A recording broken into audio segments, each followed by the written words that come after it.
Well, that was wonderful. And I am looking forward to a wonderful presentation from Dan Grossman coming next.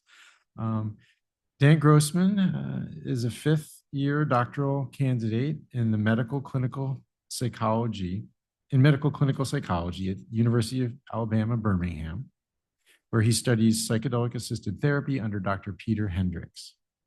His dissertation investigates somatic experiences during therapeutic psychedelic use, by which he means involuntary physical phenomena that participants sometimes describe as central to their healing. He has served as co-therapist across clinical trials of psilocybin and 5-MeO-DMT, and his recent systematic review in Nature Mental Health examined socioeconomic disparities in psychedelic clinical trials. Clinically, Dan specializes in the treatment of developmental trauma and complex PTSD. Prior to his graduate training, he coordinated research at the National Center for PTSD and at Yale School of Medicine. And he served as an overnight attendant for a MAPS Phase 3 MDMA-assisted therapy for PTSD trial and completed a year of intensive meditation training at a residential center in Vermont. And I first met Dan back when you came on as a night attendant, right? And Dan and I also share the contemplative practice interest and experience, and a lot of intellectual things we share. And so I'm just so happy to have Dan here as someone who I deeply respect, as wise beyond his age, including a real embodied wisdom that we're going to get to hear from today. So welcome, Dan.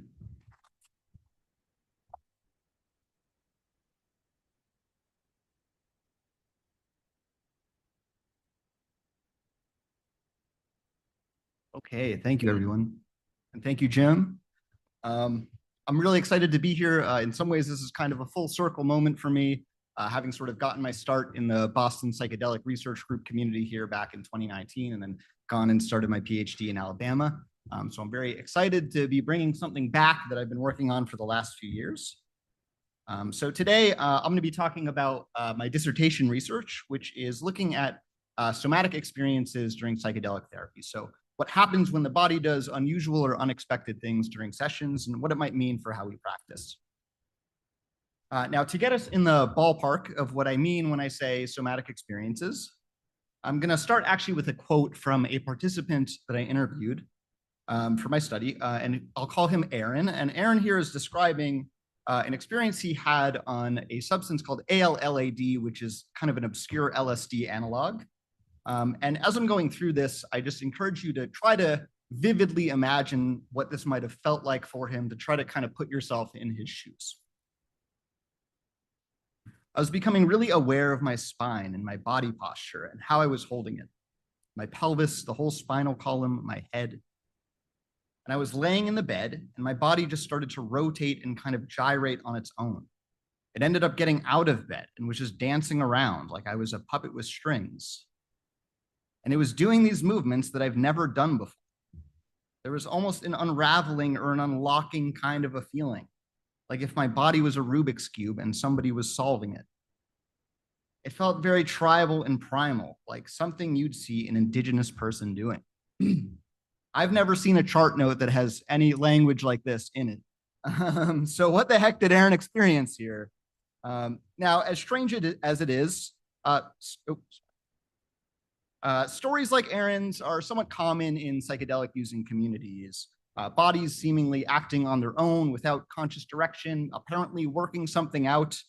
But these phenomena have barely been studied in the clinical literature. And I think that's important because they might be pointing to dimensions of psychedelic experience here and psychedelic healing that we haven't really mapped yet as a field. And they might ask us to sort of stretch our theoretical models and maybe even grow our clinical skills in some important ways.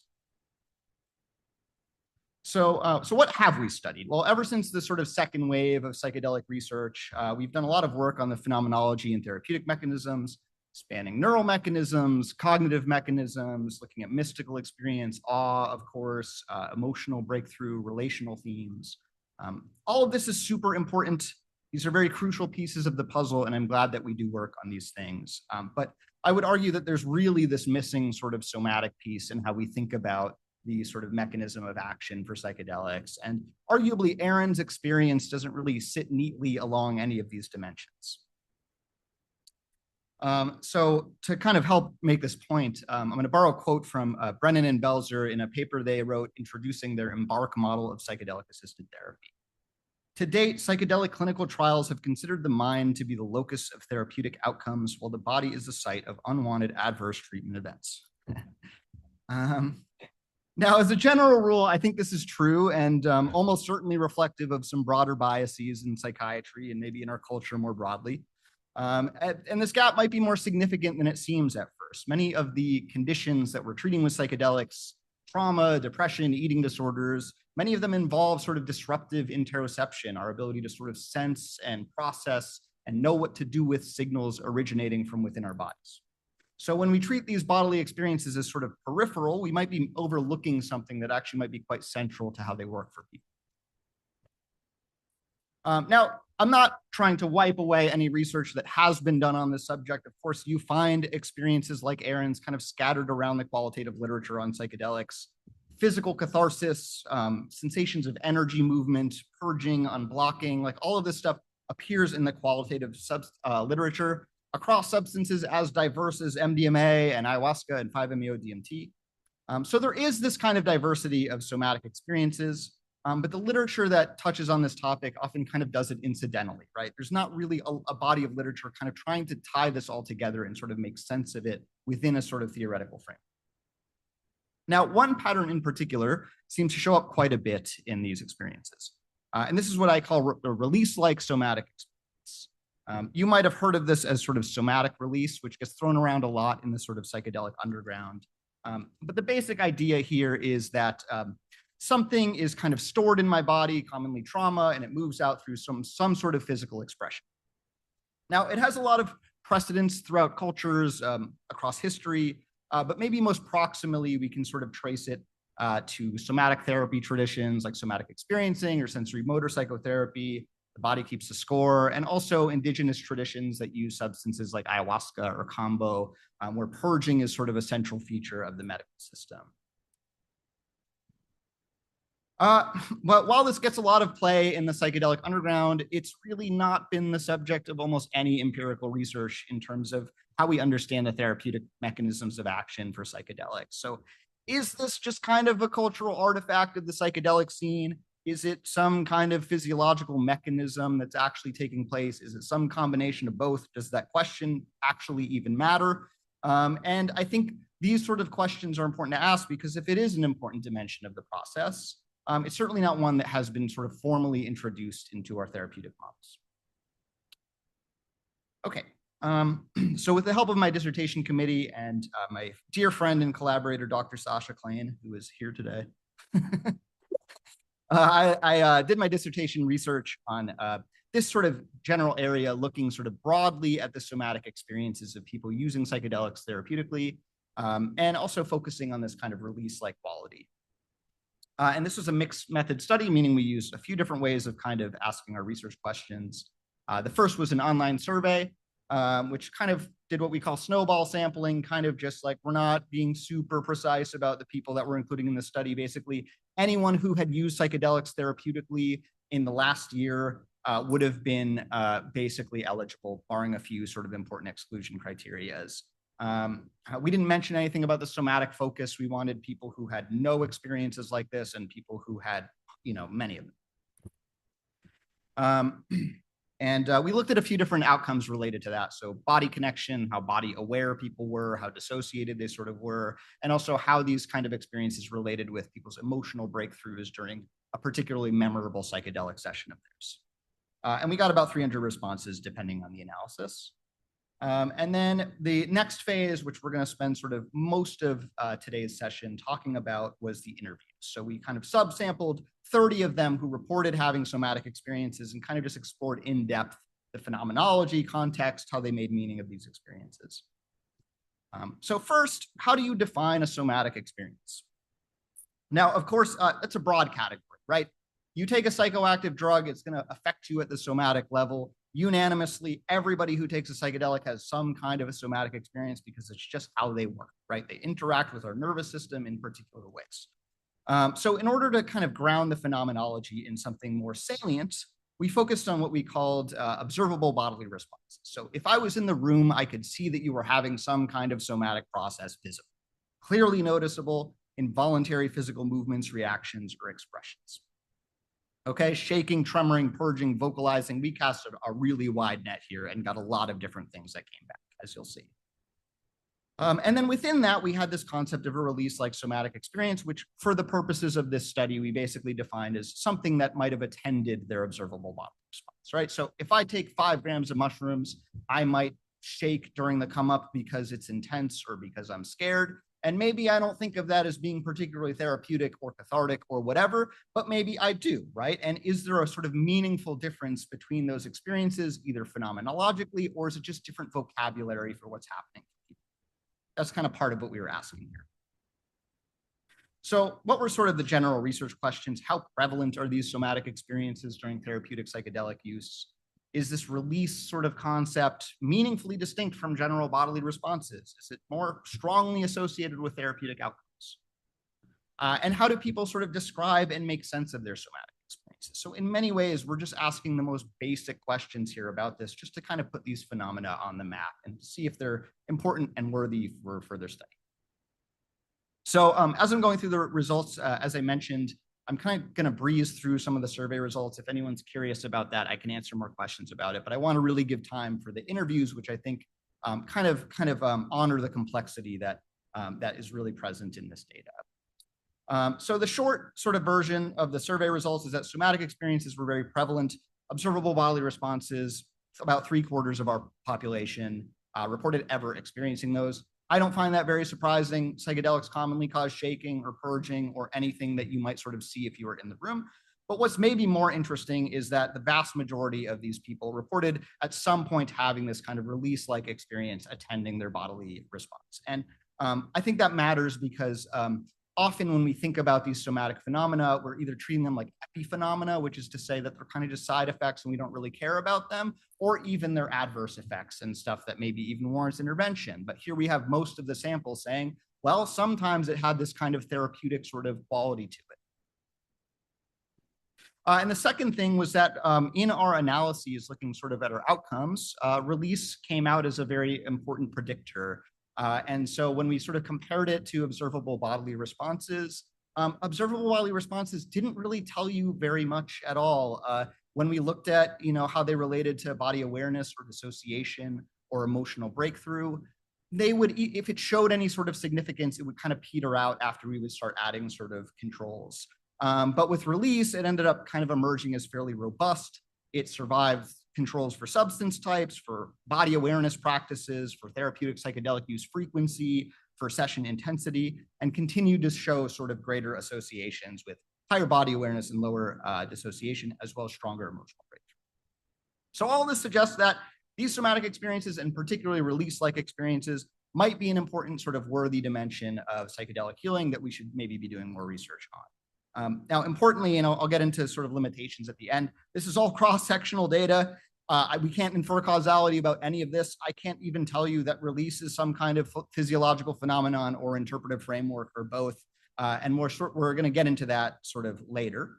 But for kind of the meantime, I just ask us to kind of, if you have that question, to sort of bracket it for now, and we'll just kind of take people's experiences here at face value. Okay, getting into the interviews. So the quotes that I'll be reviewing here are going to reflect a diversity of substances and settings. Sometimes I'll name what those are, but I think you can generally sort of trust that what's represented in these themes here is everything from MDMA to LSD to 5-MeO-DMT. Both one of the strengths and weaknesses of this study was that we didn't really put much of a cap on what psychedelic might be included here. And the point of this section is really to kind of just help us all, particularly as clinicians, get a little more familiar with the kinds of things that might show up somatically for people, and also to understand the ways that people kind of make meaning of these experiences and the kind of plurality and diversity of those meaning-making frameworks. Now, I will acknowledge, At the outset of this project, I had no idea how varied these experiences would be. So if this feels like a lot to take in at this time, that's because it is. And I think it's one of the big takeaways of this project. So just at the most surface level, what did somatic experiences look like? All kinds of movements showed up for people, tremoring, shaking, convulsions at sort of the most simple, but also spontaneous posturing or stretching, dance-like movements for some people like Aaron. Vocalizations were very common, crying, screaming, toning sort of in different registers. Glossolalia, so speaking in tongues, was common for people as well. All kinds of autonomic stuff would attend these experiences, temperature shifts, sweating, breathing changes, purging. And then internal sensations, a whole sort of category of kind of unusual sort of energy-like sensations, energy moving, pressure, blockage, often people more sort of deeply locating their emotions sort of somatically, and global shifts. So for most people, it would sort of be heightened body awareness. They would become much more aware in some ways of their bodies. But in other cases, for example, at the peak of like a 5-MeO DMT trip, people might completely lose body awareness. So a lot of variability there. Now, what I'm going to go through here in this kind of main section, just to kind of preface it a little more, is sort of the cross-cutting theme. So a lot of the things that kind of showed up somewhat independently of people's kind of meaning-making frameworks were just sort of how these experiences were kind of structured at a more basic level. And one of the most universal things was this kind of altered sense of agency. So in the way that I normally feel like I'm in control of my body and I'm kind of at the helm, authoring my movements, I really don't feel like that is the case anymore. So fully involuntary might be at one end of the spectrum. Again, fully is kind of in quotes because they volunteered for this experience. So my body had been taken over. I didn't feel like it was a movement that I really even had any control over. This was a participant who had taken MDMA, who sort of had these kind of spontaneous abdominal contractions. And there's not really a negotiation process in how people kind of at this end of the spectrum would describe it. It was more like passive, like, well, they just find themselves kind of moving or expressing in a certain way. But maybe more common was a kind of semi-voluntary, more kind of negotiated sense of agency. So almost like an instruction, okay, now you need to turn your head into the pillow and you need to scream. People in this sort of category might have been sort of receiving urges or instructions or impulses that seemed to come from some kind of intuitive place, even if they didn't really have a conceptual framework for where that was. So it was kind of more negotiated in that way. And all kinds of attributions came up for that altered sense of agency. Commonly, you hear the medicine, right? It's the mushroom that was working through me. Cosmic or spiritual energy, that motion feels like I was being animated, right, by some energy that moves through the universe. Spiritual possession for people who drink ayahuasca in South America, and maybe spiritist communities might sort of describe, yeah, I disappeared and another being sort of took control of my body momentarily. And then, of course, this kind of innate somatic intelligence or wisdom, maybe otherwise known as inner healing intelligence, which you hear about in the MAPS MDMA protocols, sense that it's a nonverbal innate intelligence in the body that thinks through things in a different way from rational thought. Now, what I think is important about this slide is you might be a person who subscribes to inner healing intelligence as a frame for understanding this kind of altered sense of agency and what's in control. But it's important to be aware that people make different meanings about what's going on here. They have different attributions for our sense of agency. And I think one of the themes today is we should hold our dogmas lightly about this sort of thing and to kind of follow the leader. Now, one of the things that I found most interesting about what came up here was this kind of paradoxical relationship between a kind of embodied sense of knowledge and a kind of cognitive uncertainty. So the movements that people would experience, they often had very basic, like kind of elemental language describing what this was, right? It just felt right. It just felt natural. It just felt good, right? It was kind of, the sense I got was that they were kind of following the path of least resistance very often. But the cognitive understanding of what was happening in these moments was often kind of elusive, right? So one participant saying it's like working out something physically that I can't quite explain. They often would speculate, they would toggle between explanatory frameworks, but they would still just be like, it just felt like a release, or it just felt good for reasons maybe I don't really understand. And either as a cause or consequence or both, trust was very instrumental in how people related with these somatic experiences. So one participant here saying, I didn't need to know, right? The need to know was kind of getting in the way of just allowing this process to kind of unfold and follow its own arc. I trust my body, I trust my feelings. They're able to figure out and work out most of their issues themselves. Now, of course, context with psychedelics is everything.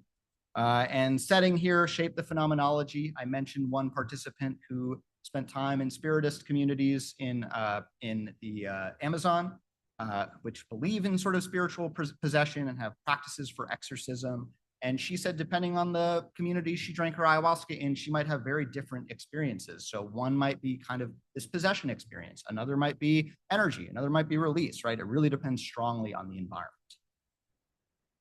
Facilitators often played a very important role here. So one person describing a facilitator actually doing body work on him during a session, and that sort of, she hit a spot kind of in his forearm, and he said that released sort of years and years of stuck emotions. Something really surfaced from that. So facilitators can elicit somatic responses, and they could also create sort of permissive environments for them and do important things that would enable people to work through things somatically. They were often not random.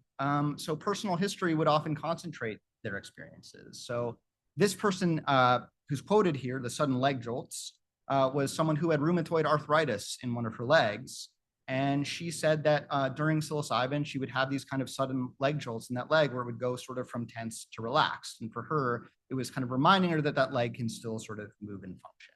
So trauma, illness, people's sort of personal histories might shape what emerges and where. And then prior exposures were, of course, very important. People in psychedelic using communities are into yoga, they're into somatic therapy, they're into chakras and meridians and kundalini and all that stuff. And they have vocabulary for describing these experiences. They might value them or put more emphasis on them and might relate to them with sort of greater trust.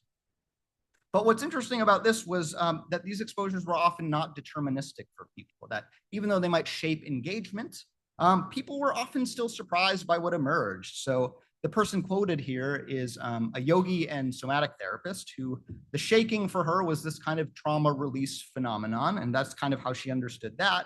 But during a string of sessions she had using LSD therapeutically, she found this kind of rising impulse in her throat to sort of express vocally.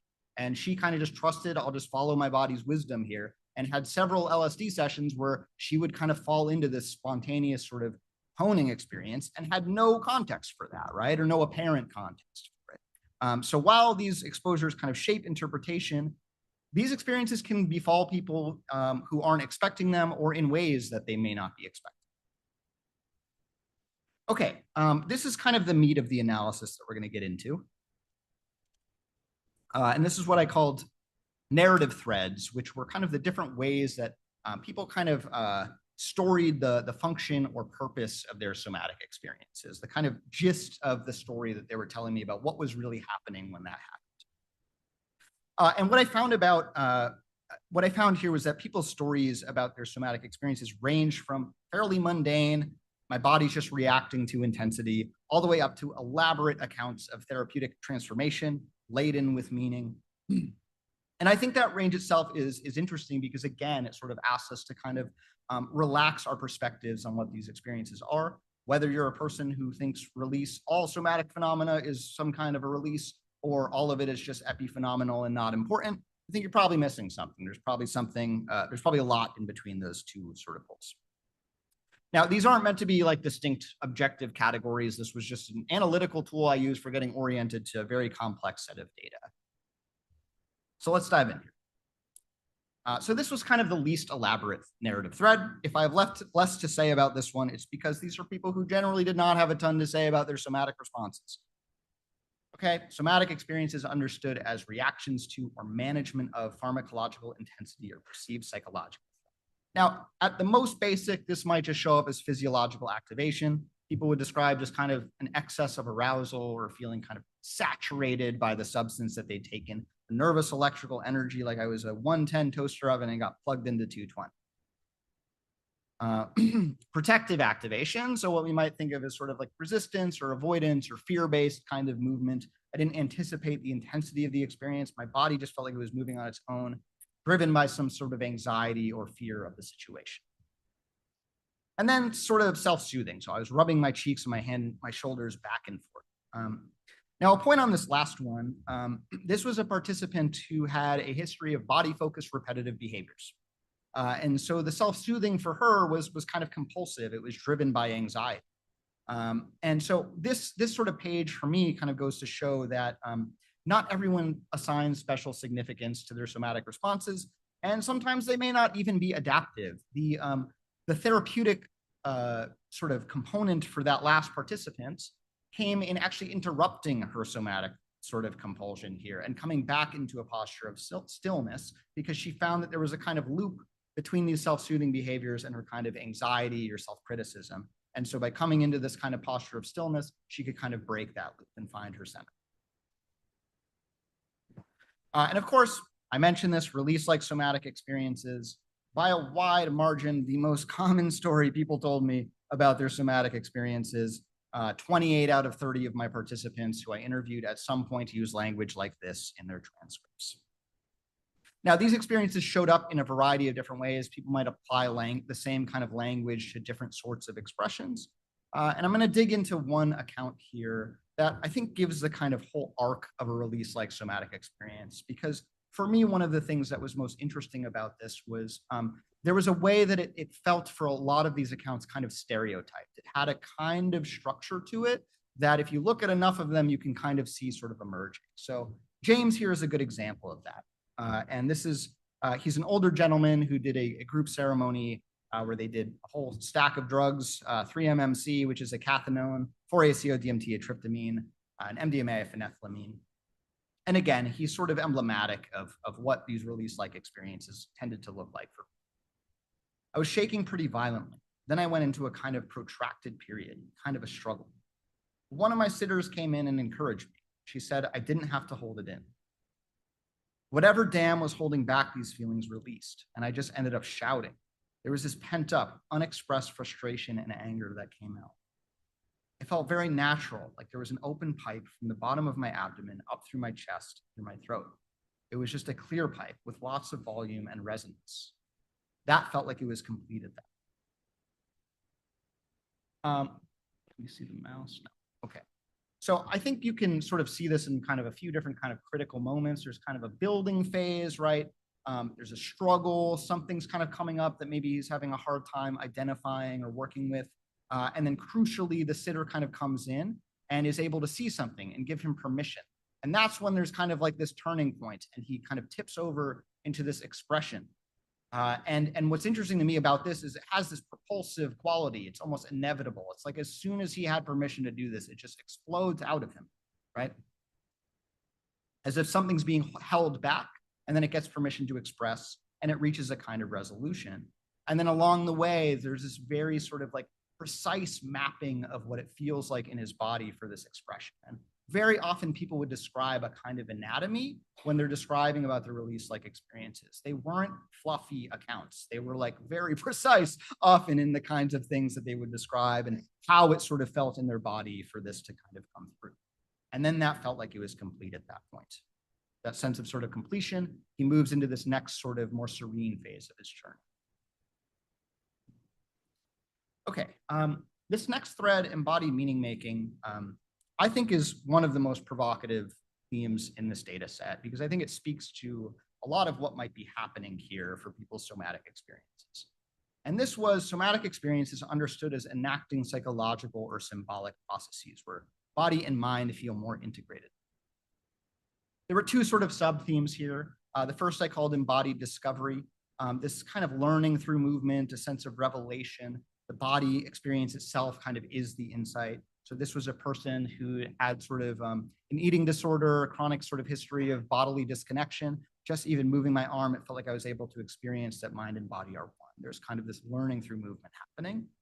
And then embodied symbolism, the body sort of enacting something metaphorically.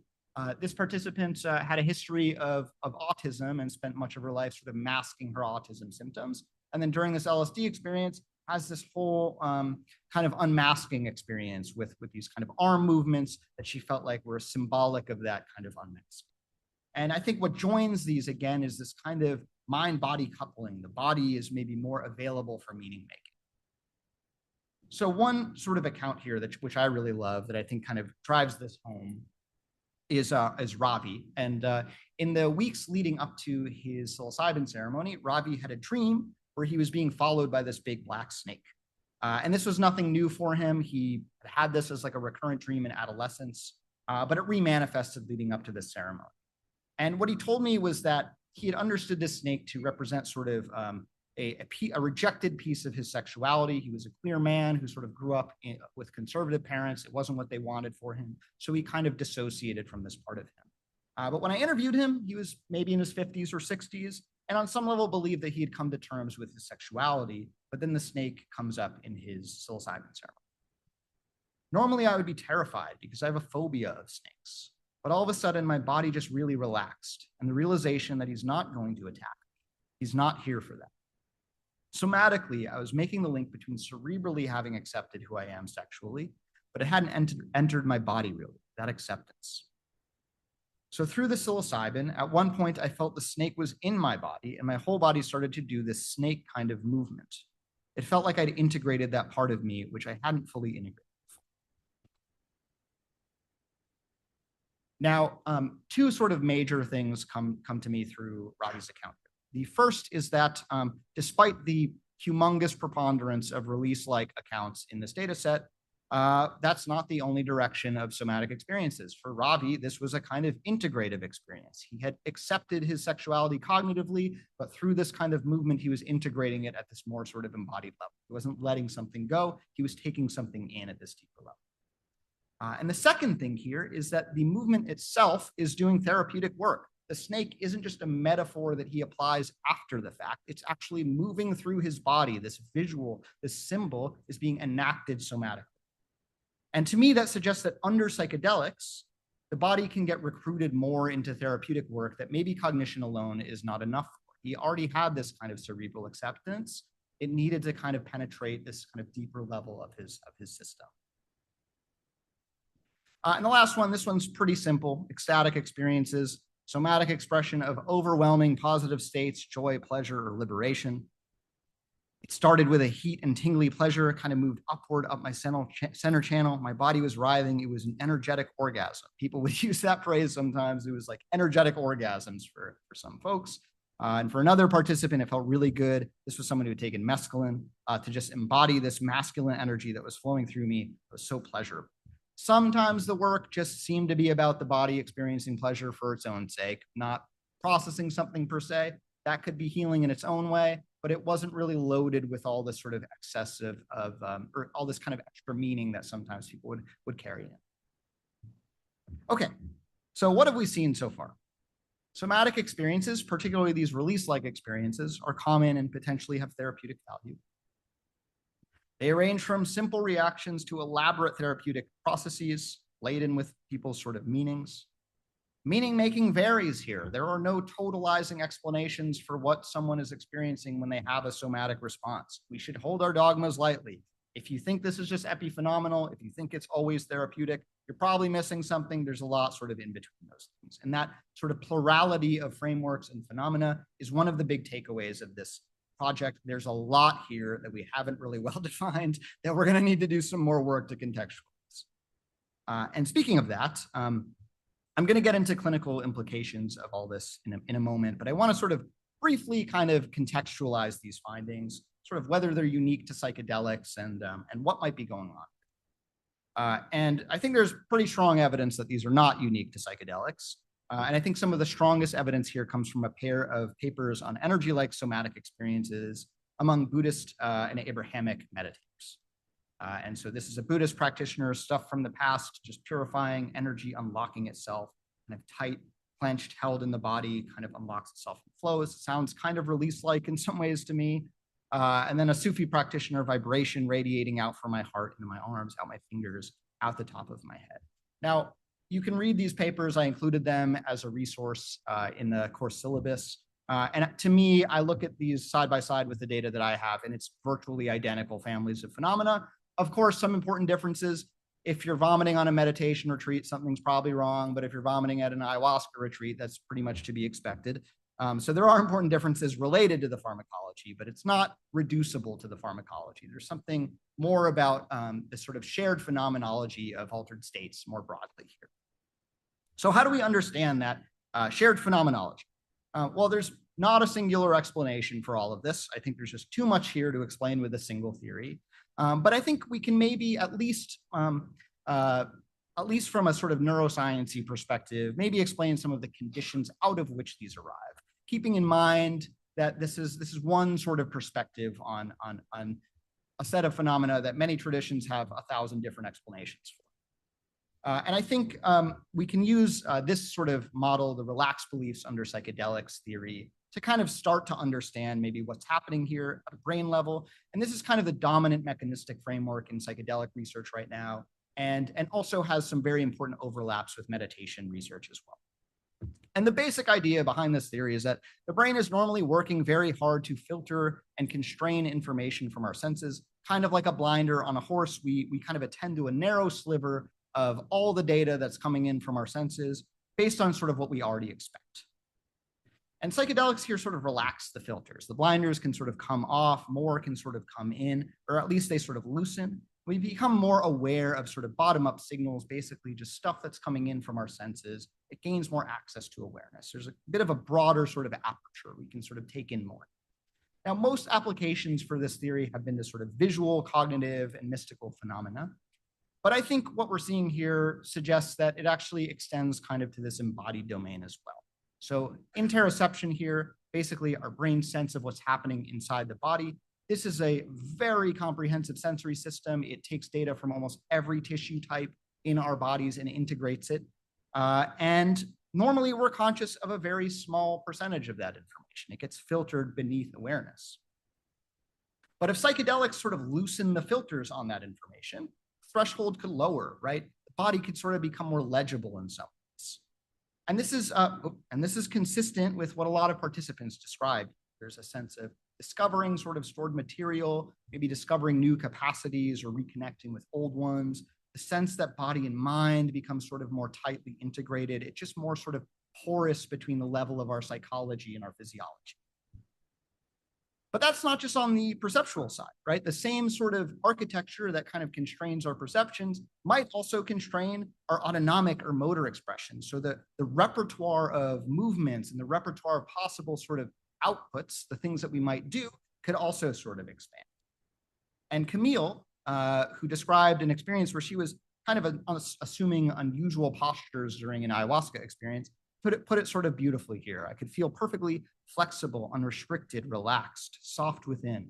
There weren't the limits of our usual movements that maybe are but a fraction of what's available to us. So that the repertoire of movement can sort of expand here. Now, this might explain the conditions out of which these somatic experiences arise, but it doesn't explain why anything happens in that space at all, right? Why don't we just go limp as soon as the sort of straitjacket is off? Why do we sort of, with apparent purpose, why do we have all these energy-like sort of somatic sensations?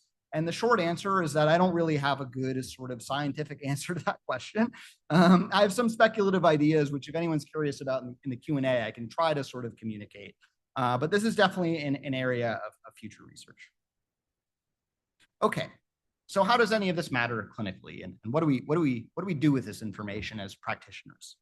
Well, I'll start by saying that in this regard, psychedelic assisted therapy protocols are not monolithic. Some of them, for example, MAPS, is more upfront about somatic experience. They include stuff like focused body work and various kind of somatic therapy interventions that practitioners might draw on for addressing these experiences. But many protocols make very little mention of them, particularly in the kind of psilocybin side. This is not really kind of robustly addressed. And in either case, there's really a lack of evidence on best practices here. We don't really have a good body of literature to draw on for how do we proceed when someone starts having an experience like this. Now, I hope that this project is sort of one step towards kind of changing that and developing a little more kind of guidance around how to work with this stuff. But I would argue that in general, our protocols tend to sort of be optimizing for a kind of contemplative, introspective sort of experience. It's basically what we see here, a person sort of lying down, they have their eye shades on, they have their headphones on. This is a perfectly valid model. This is how I was trained. I've seen many people benefit from it. We've been doing it for decades, right? But I would encourage us to consider that a lot of what I've reported here is quite disruptive. It's not office friendly, right? It's loud, it's expressive, it's weird. How well does this stuff comport with this kind of general orientation? Are we potentially limiting the kinds of healing that's possible if we're not proactively making more space for this sort of stuff? And more deeply, I think we need to consider that it's often not insight that heals for people, but enactment. People don't need to just always get more sort of cognitive insight. They need to feel different. They need to enact sort of different changes in their life. Ravi needed to enact the integration of his sexuality at this embodied level. He'd already cerebrally accepted it. It had to get in at this sort of deeper level for him. James had to receive permission that it was okay to express very loudly and rudely in a way that other people in the building, he said, were able to hear. Like he needed permission from the facilitator to do that, to move into the next phase of his journey. Many of these expressions have a kind of propulsive, almost inevitable quality to them. And so maybe there are sort of some functions here that our bodies just need to carry out, even if they make no sense to us conceptually. Maybe we just need to sometimes, it's like one participant said, it's like a sneeze. It's just like, I don't know, I don't even know why this is happening. I don't need to have reasons for it. I just need to let my body sort of do its thing under these conditions. So how do we support these experiences? Well, I can think of a few low-hanging fruit.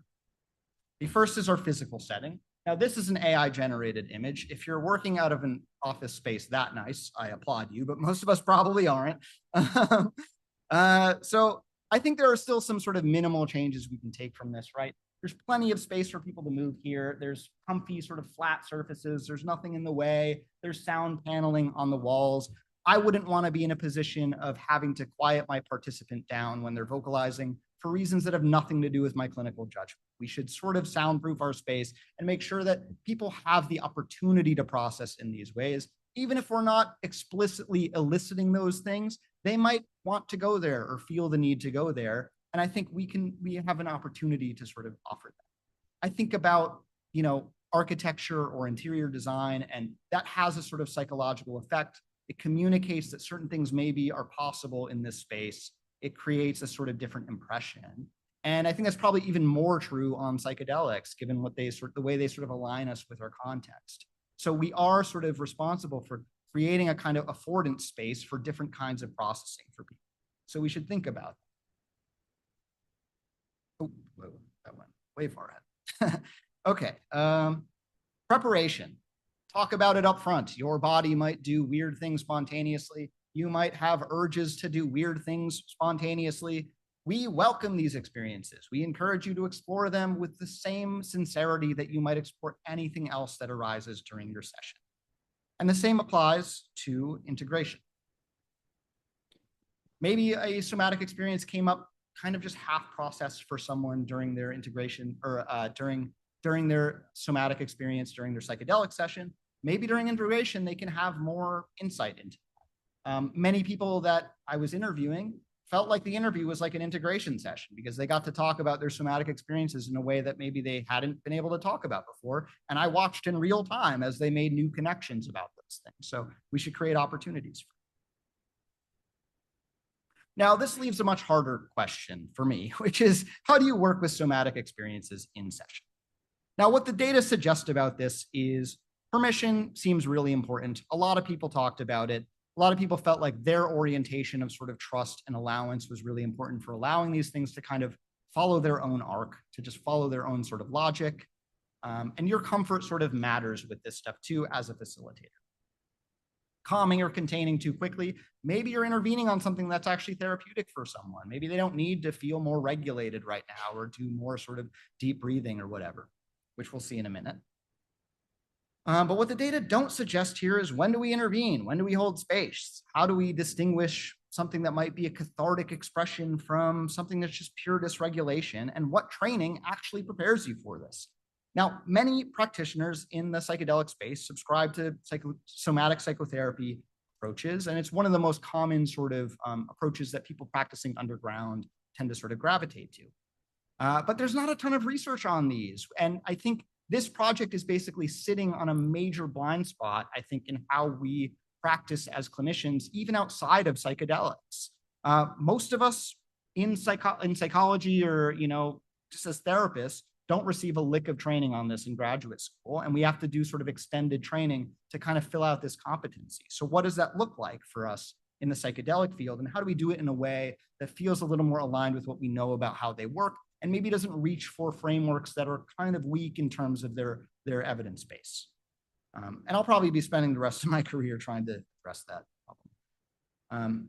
Now, to drive this all home, I'm going to borrow case material from a paper, which is from the COMPASS trial. And this is a participant who had a prolonged adverse event with worsened suicidal ideation and restricted eating for a pretty long time. And I think that this speaks to sort of another side of this issue, which is what might be at stake if we fail to accommodate these experiences. A great inky smoke began to billow out of my mouth. What relief I felt. It was everything I'd ever bottled up or locked away. Every bit I'd cut off when I was just a bit too big or too loud for someone's liking. All of it was finally expressing itself. They asked me to do some breathing exercises to calm down and regain control, and I did. The black smoke was sucked back into my mouth and shoved haphazardly back inside. Now, the authors note that she scored low on the emotional release item of her emotional breakthrough inventory. So she never really got to experience this kind of emotional catharsis in her session.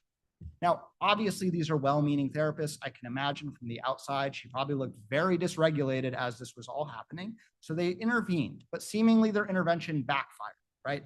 Notice what she says this material was. It's every bit she cut off when she was too big or too loud for someone's liking. Her history was this kind of denial of expression. And maybe what she needed right there was just permission to just express all that stuff that was too big or too bad, too loud historically.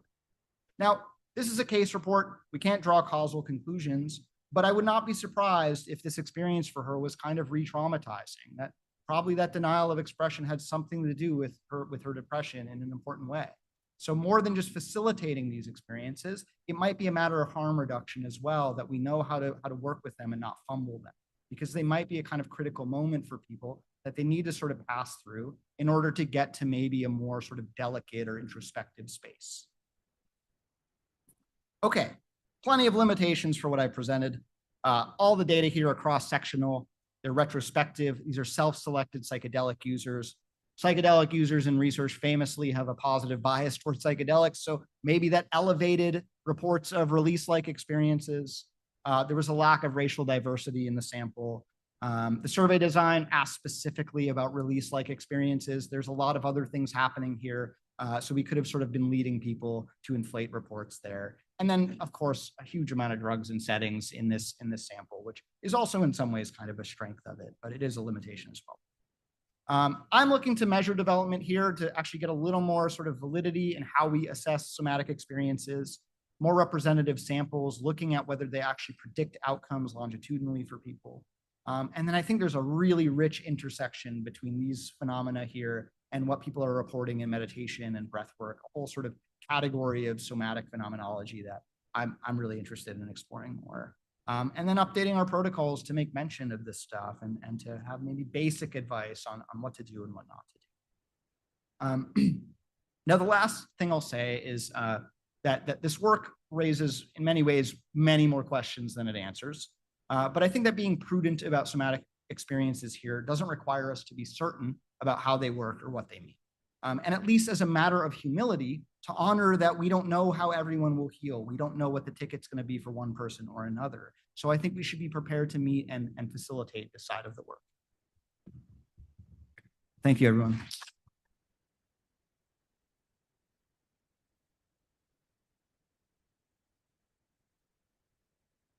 So I'll take questions.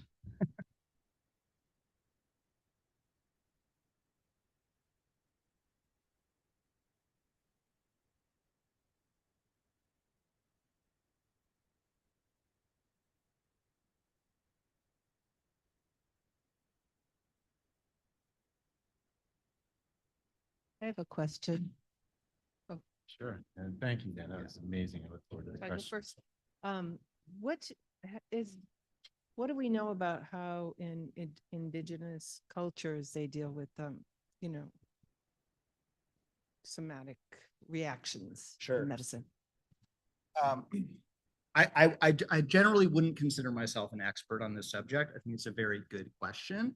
What I can say is that for example, Amazonian medicine, I know that purging is sort of a central feature, and they use a bunch of different purgatives. It's not just ayahuasca. This is kind of, in some ways, how they think about illness. It's an intrusion from the outside, energy or trauma that gets sort of lodged in the body, and they sort of rid it through these kind of purging experiences. That's sort of one understanding. Some of my participants have spent more time in these communities and just know more about it.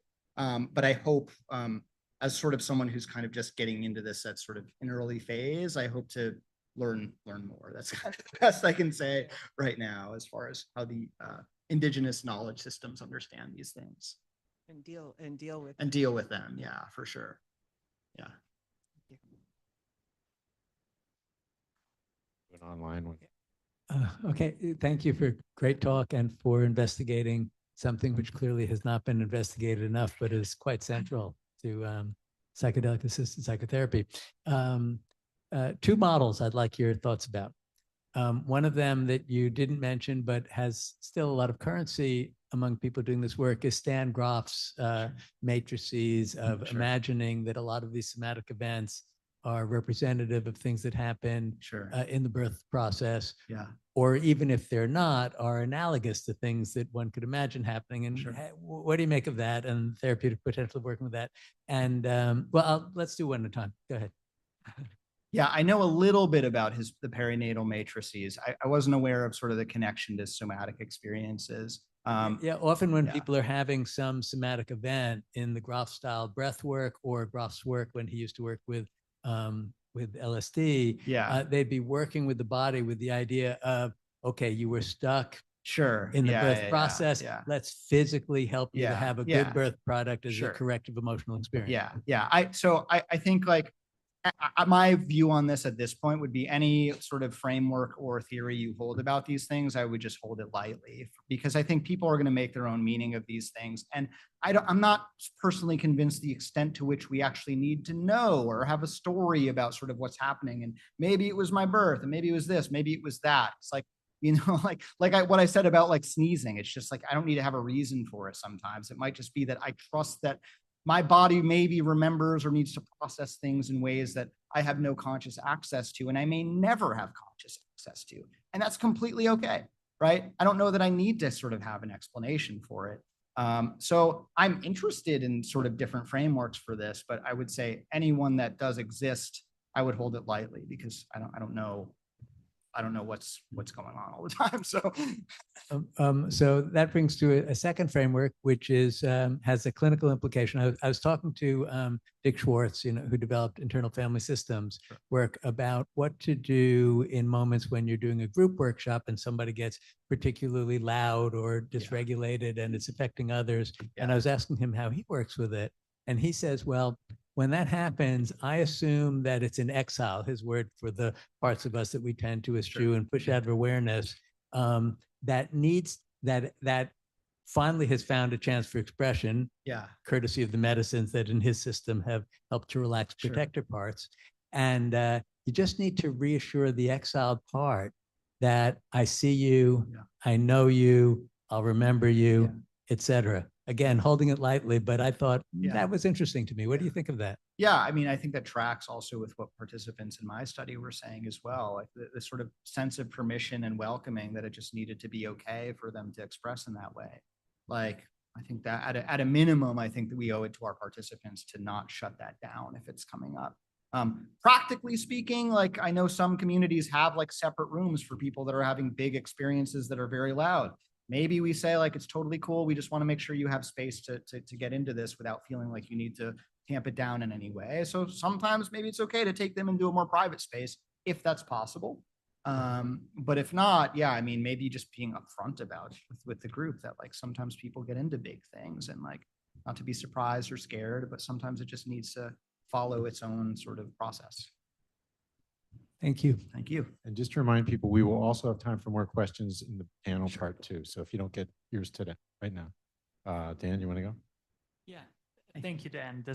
This was an excellent presentation, and I'm speaking from this perspective of being involved deeply with training therapists. Sure.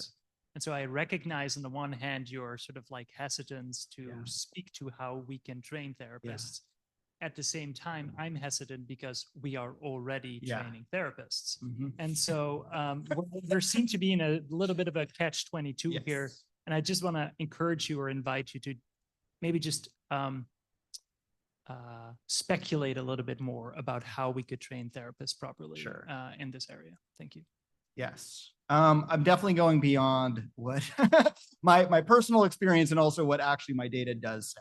I mean, what I said was basically at a minimum, like creating a sort of permissive environment for these things, naming them upfront for people, explaining it also to therapists that people may have somatic experiences that they just need to work through that maybe make no sense from us on the from the outside, and to be able to kind of gently support them and trust that whatever's happening here may have a logic, even if it's sort of elusive to me at the time. I think as a general frame, that's good. What I'm less certain about is when to distinguish, and maybe you as someone who's seen a lot more of this than I have, can more readily speak to how do we distinguish between when someone's in a process that has a sort of logical conclusion versus one that's just like they're freaking out and they are dysregulated and it's not going well. You know, like, go ahead. Yeah, if you got. Yeah, I think so. Something then the other ones we'll do later on the panel. Go ahead. Yeah, speaking of the mic. Yeah, go ahead. Okay. Because one of the things that we've been exploring in different communities is actually, what if that doesn't matter? So what if it's okay if someone becomes severely dysregulated? Sure. But the next question is, do we have an infrastructure of care built around it that then allows someone to become re-regulated after the experience? Yeah. And so I try to move away from trying to do too much differentiation in the session, because then we allow a buffer for the fact that we might really not know. Yeah. And so then we can just work with whatever shows up also in the sort of aftermath. Sure. Yeah. And I think that's probably wise. The one area where I might push back is that some participants here, and again, this was a participant who of her own volition realized that she could sort of intervene on what was happening, but the one I mentioned who had this kind of compulsive self-soothing, that wasn't the therapeutic ticket for her. What it was for her was recognizing when she was falling into this kind of like somatic psychological loop with herself and breaking it by coming back into a posture of stillness. So I think there also is a role for a therapist to sometimes be like, oh, I'm noticing that maybe you're craning your neck or you're doing this. Like, I wonder if that's a way that you're kind of managing discomfort or managing intensity, and what happens if we sort of relax that a little bit. But again, like, I think a lot of this you need to be really gentle with and discerning. And this speaks to, like, just like we need a lot more training around this stuff and a lot more research. Yeah. And so with that, for now, we're going to wrap it up, and we will have time for you guys later. And thanks so much, Dan. Thanks, everyone.